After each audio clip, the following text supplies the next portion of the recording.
இனியவளே உனது இருவிழி முன் பழரச குவளையில் விழுந்த எறும்பி நிலை எனது நிலை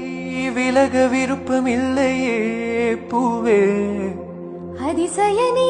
பிறந்து பல வருடம் அறிந்தவை மறந்தது எனது நினைவில் என்று உனது முகம் தவிர எதுவும் இல்லையே அன்பே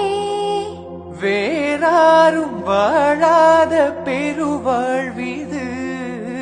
நினைத்தாலே மனமெங்கும் மழை தூவது மழலையின் வாசம் போதுமே தலையினில் வானம் மோதுமே ஒரு கணமே உன்னை பிரிந்தால் உயிர் மலர் காய்ந்து போ